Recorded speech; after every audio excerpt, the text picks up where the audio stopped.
हाय नमस्कार. Good morning सगळ्यांना. काल माझ्या व्हिडिओची बरेच जण वाट बघत होते, पण काय कारणामुळे मला व्हिडिओ टाकायला जमलं नाही. तर परवा दिवशी एक व्हिडिओ टाकला होता मी, आणि परवाच्या दिवशी मी तुम्हाला असं सांगितलं होतं, एक बहीण दुसऱ्या बहिणीला आधार देत असेल तर ती आधार देणारी चुकीची आहे का त्रास सहन करणारी, म्हणजे तिला त्रास होतोय, तिनं तिच्या दुसऱ्या बहिणीचा आधार घेतला तर ती चुकीची आहे. आणि मी तुम्हाला असं पण सांगितलं होतं, जर ही गोष्ट माझ्या बरोबर घडत असेल तर मी चुकीची आहे का, आणि मला ह्याच्यातून मार्ग सांगा. बरोबर आहे का?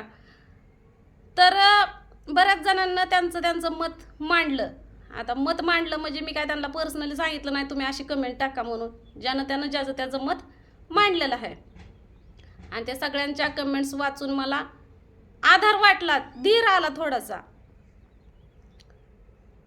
धीर आला, आधार वाटायला लागला. कारण ही जर गोष्ट माझ्याबरोबर घडत असेल तर मी काय करायला पाहिजे. बऱ्याच जणांना मार्गदर्शन केलं मला की राधा तू बरोबर आहे आणि तू आधार दिला पाहिजे. तर मी अजून एक तुम्हाला स्टोरी सांगणार आहे. ह्या स्टोरीमध्ये सुद्धा मी कुणाचं नाव घेणार नाही. बरोबर आहे का? कुणाचं नाव घेणार नाही. आणि मला काय वाटतं, तुम्ही सगळ्यांना मला असं मार्गदर्शन द्या की त्या गोष्टी माझ्याबरोबर घडतात, बरोबर, जसं पाठीमागल्या व्हिडिओसारखं. तर चला मी तुम्हाला सांगायला सुरुवात करते की ज्या बहिणीनं तिच्या दुसऱ्या बहिणीला आधार दिला पण काय कारणामुळं परीक्षा चालू होती. मग तिचा मुलगा, सरांचा फोन यायला लागला की पोरानं परीक्षा दिली पाहिजे. बरोबर का? परीक्षा दिली पाहिजे म्हणल्यावर मी आणि ती शाळेत पोराला नाही का त्यांच्या आजीपाशी विचारलं अगोदर की बाबा तुमच्यापाशी ठेवू का, तर ते चालतंय म्हणल्यावर मग सोडायला गेल्यावर त्यांना सांगितलं की तू राहा, असं तसं आमच्यापाशी राहा, बऱ्याच काय गोष्टी. पण तिनं ठाम होती की मी काय राहत नाही. कारण पहिलं लग्न झाल्यापासून तर त्यांच्यापाशीच होती. मग काय कारण की बाबा ती वेगळं राहिली. म्हणजे कारण तर असतात ना, त्यांच्या अगोदर त्यांच्यातच होती ना, मग तिथून वेगळं झाली म्हणजे त्याला काहीतरी कारण असेल. मग वेगळं झाल्यानंतर नवऱ्याचा त्रास, मारहाण, हे ते ह्या बाकीच्या 12 भानगड्या. आता हे मागच्या व्हिडिओमध्ये मी तुम्हाला सांगितलंच आहे, म्हणजे हळूहळू तुम्हाला सगळ्या गोष्टी कळणारच आहे त्या. तर मग आता परीक्षा संपली आणि पोरानं फोन केला की मम्मी मला न्यायला ये, किंवा मला यायचं आहे तिकडं यायचं. आम्हाला पण समजलं होतं की बाबा सुट्ट्या लागलेल्या आहेत, पोरगा आणायला जायचं आहे. माझी तब्येत काय बरी नव्हती, आणि म्हणजे सॉरी की म्हणजे आता माझ्यावरूनच उदाहरण घ्यायचं आहे तुम्हाला. मी आजारी होते आणि जिला मी आधार दिला ना ती काय एकटी जाऊ शकत नव्हती. मग मी माझ्या नवऱ्याला पाठवलं की रात्री पोरगं यायचं म्हणत होतं, जाऊन घेऊन या. मग माझा नवरा ते पोरगं आणायला गेला. तर माझ्या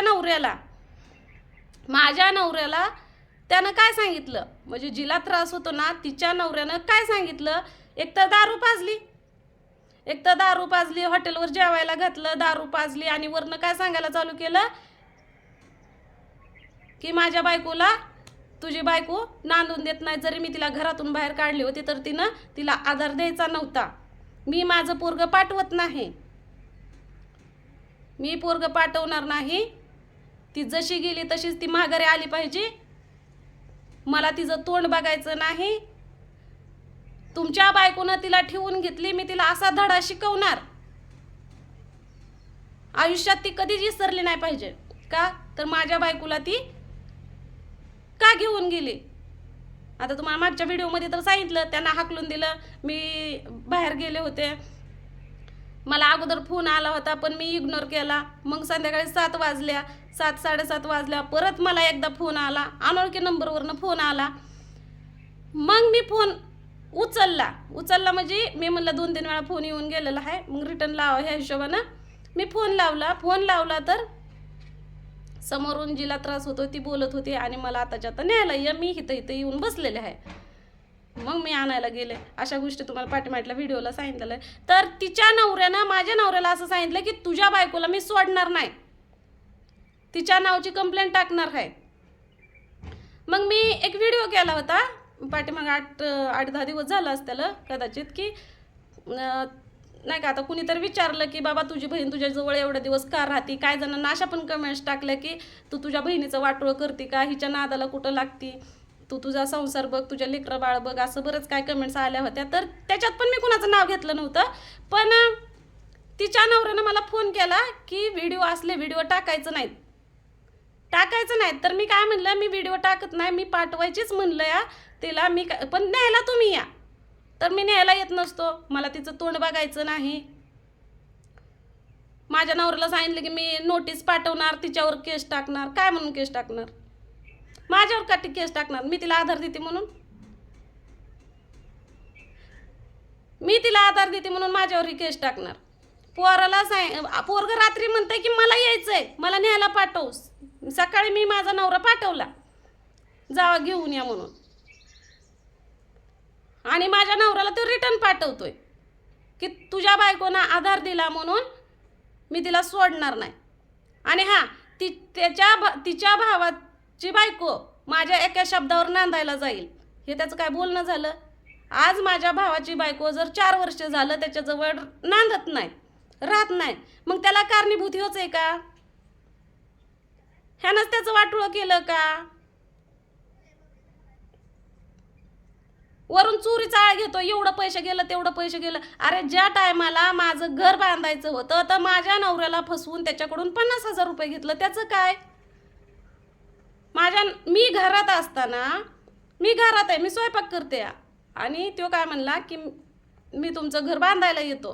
तर आमचं ठरलं होतं की बाबा ह्याला 30,000 रुपये द्यायचं आणि घर बांधून घ्यायचं. पण मला माहीत नसताना, आणि कसं आहे माझं पहिलं यूट्यूबचं पेमेंट भरपूर यायचं आणि ते माझ्या नवऱ्याच्या अकाउंटला जायचं, कारण माझं तेव्हा बँकेचं खातं नव्हतं. तर माझ्या नवऱ्याला गुपचूप घेऊन जाऊन नवऱ्याकडून उद्या तुला 50,000 रुपये देतो, आज मला पैसे दे म्हणून त्याला दारू पाजून त्याच्याकडून घेतलं. मी माझ्या नवऱ्याला भांडले, त्याला पण भांडले, ती तर पैसे अजून दिलं नाहीत.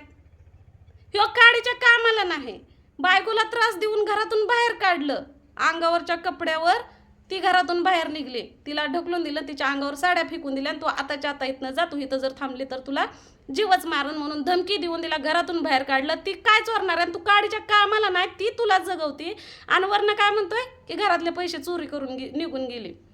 म्हणजे एक माणूस एखाद्याच्या मजबुरीचा इतका पण फायदा घेऊ शकतो का.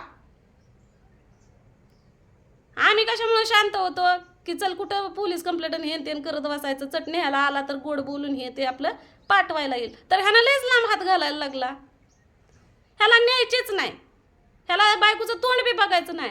आली तर ह्यो तिचा जीव पण घेणार, मग नोटीस कशाचं पाठवणार, नोटीस कशाचं पाठवणार. आता ह्या गोष्टीचं मी तुम्हाला सांगते की ह्या गोष्टी जर माझ्याबरोबर घडत असेल तर पुढचा निर्णय काय घ्यावा, काय घ्यायला पाहिजे, तुम्ही कमेंटमध्ये सांगा. ही एक झाली छोटीशी स्टोरी, आणि तुम्ही मला आता तुम्हाला पुढच्या भागात जरा बऱ्यापैकी कळणारच आहे. म्हणजे पुढच्या ह्याच्यामध्ये व्हिडिओमध्ये फोन तर केला नाही, न्यायला बी आला नाही, हे नोटीस कशासाठी पाठवणार आहे. एक फोन झाला होता व्हिडिओच्या टायमाला, पोराला फोन करायला सांगतो आणि पटकन कट करतो. पोराला यायचं का म्हणलं तर पोरग अगोदर हो म्हणतं आणि न्यायला गेलं की नाही म्हणतं. तर चला कमेंटमध्ये सांगा तुम्ही की ही कशाचं नोटीस पाठवणार आणि काय म्हणून पाठवणार. समजा आम्ही रिप्लाय काय द्यायला पाहिजे, आता समोरून जर आम्हाला नोटीस आलं तर आम्हाला पण रिप्लाय द्यायला पाहिजे ना. त्याचं म्हणणं आहे की म्हणजे माझ्या नवऱ्याला सांगत होता की माझ्या घरातले वकील आहेत, माझ्या ओळखीचं पोलीस स्टेशन आहे, सगळे साहेब लोक माझ्या ओळखीचं आहे, हिला सुट्टी देत नाही. म्हणजे तो मला सुट्टी देणार नाही का, तर घरातले ह्याच्या वकील आहेत. बरोबर आहे का नाही, पुरावे पण लागतात का नाही वकिलाला. पाठीमागं पण काय काय मॅटर केलेलं आहे त्यानं, जाऊ दे आता. आपल्याला काय कुणाचं नाव घ्यायचं नाही, आपली एक काल्पनिक स्टोरी आहे. पण उदाहरण मी तुम्हाला दिलं. ह्या गोष्टी जर माझ्याबरोबर घडत असेल तर मी काय करायला पाहिजे, तर सांगा मला कमेंटमध्ये. तर चला भेटू पुढल्या व्हिडिओमध्ये.